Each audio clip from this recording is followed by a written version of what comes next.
नमस्कार, TV9 भारतवर्ष के तमाम दर्शकों को 75वें गणतंत्र दिवस की ढेरों शुभकामनाएं। आपके साथ मैं हूं प्रतिमा मिश्रा। मेरे साथ इस बुलेटिन में मौजूद है मेरे सहयोगी सुमित चौधरी भी। देश आज 75वें गणतंत्र दिवस का जश्न बड़े ही धूमधाम से मना रहा है। राष्ट्रपति द्रौपदी मुर्मू के कर्तव्य पथ पर पहुंचने के साथ ही समारोह की शुरुआत हो जाएगी।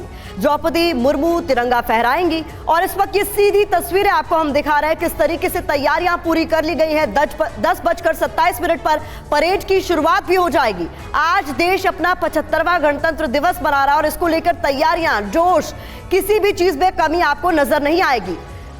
और देखिए, हम आपको बता रहे हैं कि कैसे गणतंत्र दिवस के मौके पर जश्न का माहौल है पूरे देश भर में। और गणतंत्र दिवस के मुख्य अतिथि के तौर पर होंगे फ्रांस के राष्ट्रपति एमैनुएल मैक्रों। गणतंत्र दिवस की परेड के दौरान देश की सैन्य शक्ति के साथ साथ सांस्कृतिक विविधता का भी अनूठा मिश्रण देखने को मिलेगा। परेड में आधुनिक हथियारों के अलावा देश के अलग अलग राज्यों और मंत्रालयों की झांकियां भी निकाली जाएंगी। और कार्यक्रम के अंत में भारतीय वायुसेना के विमानों और हेलीकॉप्टरों की मदद से फ्लाई पास्ट दिखाने की कोशिश की जाएगी। और गणतंत्र दिवस को लेकर दिल्ली से जमीन से लेकर आसमान तक सुरक्षा के बड़े और कड़े बंदोबस्त किए गए हैं। दिल्ली की सभी सीमाओं को परेड खत्म होने तक सील कर दिया गया है। जमीन पर सुरक्षा के लिए दिल्ली पुलिस और पैरामिलिट्री के हथियारबंद जवानों को तैनात भी किया गया है। तो इस बीच हमारे साथ हमारे संवाददाता भी हमें ज्वाइन कर चुके हैं। हमारे साथ तमाम खास मेहमान भी जुड़े हुए हैं। उससे पहले योगी आदित्यनाथ क्या कह रहे हैं, ये सुनवा देते हैं। अपना स्वयं का संविधान लागू किया था। भारत का संविधान दुनिया का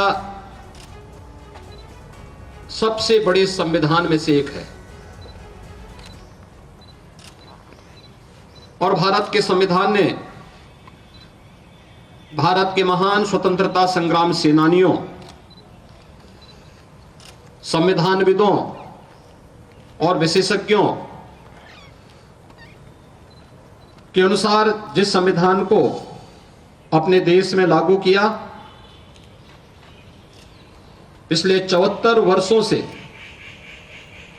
यह भारत के अंदर जाति, मत, संप्रदाय, क्षेत्र या अन्य तमाम अवरोधों को पूरी तरह समाप्त करते हुए अपनी कसौटी पर खरा उतरा है। ये भारत के संविधान की ही महानता है कि दुनिया के अंदर आधुनिक लोकतंत्र के रूप में अपने आप को स्थापित करने वाले तमाम वे देश जो अपने को आज की व्यवस्था के अनुसार सबसे प्रगतिशील मानते हैं, उन देशों ने लंबे समय तक लिंग भेद के आधार पर महिलाओं को मताधिकार से वंचित किया था। तमाम दबी कुचली परंपराओं को समाज और राष्ट्र की मुख्य धारा से अलग किया था।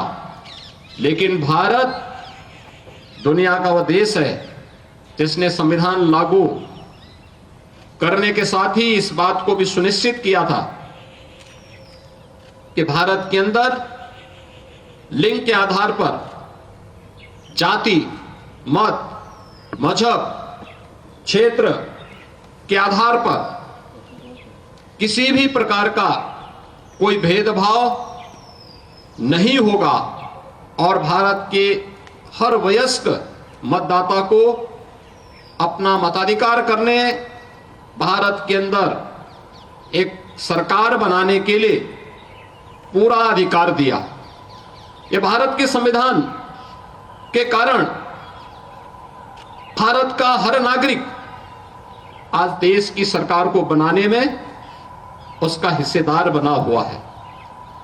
हमारा संविधान अनेक उपलब्धियों से भरा हुआ है और इसीलिए उन उपलब्धियों को ध्यान में रखते हुए अगर इस संविधान हमें अधिकार देता है तो हमारे कर्तव्यों के प्रति भी हम सबको आग्रही बनाता है। आदरणीय प्रधानमंत्री जी ने पूरे देशवासियों का इसी बात के लिए आह्वान किया है कि जब ये देश 2022 में अपनी आजादी का अमृत महोत्सव मना रहा था, तो उस अमृत महोत्सव वर्ष में उन्होंने देशवासियों का आह्वान किया था कि आगामी 25 वर्ष की एक व्यापक कार्य योजना को लेकर के हमें आगे बढ़ना होगा। इन 25 वर्षों में हम कैसा भारत चाहते हैं,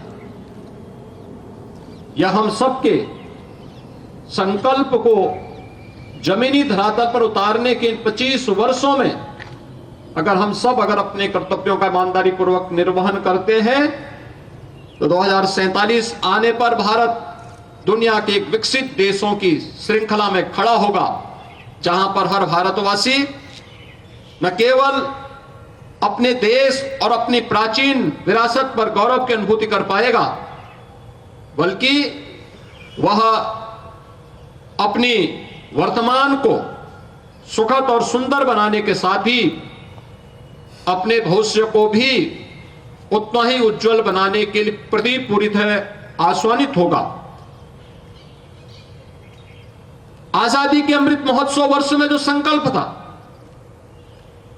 आज यह वर्ष देश की संविधान को लागू करने का अमृत महोत्सव है। इस अमृत महोत्सव वर्ष पर जब देश का संविधान लागू हुआ था, हम सबको इस बारे में ध्यान रखना होगा कि संविधान हमारा सर्वोपरि है और संविधान हमें एक ही बात के लिए आग्रही बनाता है कि हम सबका जो भी कार्य हो वह देश के लिए हो, हर काम देश के नाम। अगर हम देश के प्रति अपने इस दुनिया के सबसे प्राचीनतम राष्ट्र के प्रति अपनी श्रद्धा और सम्मान के भाव को व्यक्त करते हैं, हर व्यक्ति, हर जाति, हर मत, हर मजहब, हर संप्रदाय इस देश के अंदर अपने आप को सुरक्षित महसूस करेगा। आजादी का अमृत महोत्सव के उपरांत आज हमें भारत के संविधान को लागू करने के अमृत महोत्सव वर्ष में भी सहभागी बनने का अवसर प्राप्त हुआ है और ये दोनों एक साथ अगर चलेंगे तो देश की संविधान की रक्षा और संविधान के अनुसार अपने कर्तव्यों का निर्वहन करके हम लोग अपनी आजादी को भी अक्षुण्य बनाए रख सकते हैं और भारत को दुनिया की एक सबसे बड़ी ताकत के रूप में स्थापित करने में अपना योगदान दे पाएंगे। मैं एक बार फिर से भारत माता के उन महान सपूतों को, जिन्होंने देश के संविधान को बनाने में अपना योगदान किया, राष्ट्रपिता महात्मा गांधी के नेतृत्व में चला आजादी का आंदोलन और आजादी के बाद जब ये देश अपने संविधान निर्माण के लिए आगे बढ़ा था तो एक नाम सबके मुंह पर आया था, सर्वमान्यमति से जिन्होंने उस नाम का चयन किया था, वह नाम था डॉक्टर राजेंद्र प्रसाद जी का। राजेंद्र प्रसाद जी ने देश के संविधान को सभी संविधानविदों, स्वतंत्रता संग्राम सेनानियों और विशेषज्ञों के साथ मिलकर के जो स्वरूप प्रदान करने में और उसकी विभिन्न बैठकों में तमाम प्रकार की मत भिन्नता के बावजूद सर्वानुमति बनाने का प्रयास किया, अभिनंदनीय रहा और उन सभी विशेषज्ञों के अनुसार भारत के संविधान को लिपिबद्ध करके उसकी ड्राफ्ट तैयार करके वर्तमान स्वरूप में देने का श्रेय भारत के उस महान सपूत बाबा साहब डॉक्टर भीमराव अंबेडकर जैसे महापुरुषों को दिया जाता है। और इन महापुरुषों ने जिस तत्परता के साथ, जिस प्रतिबद्धता के साथ अपने दायित्व का निर्वहन किया, वह हम सब के लिए अनुकरणीय है।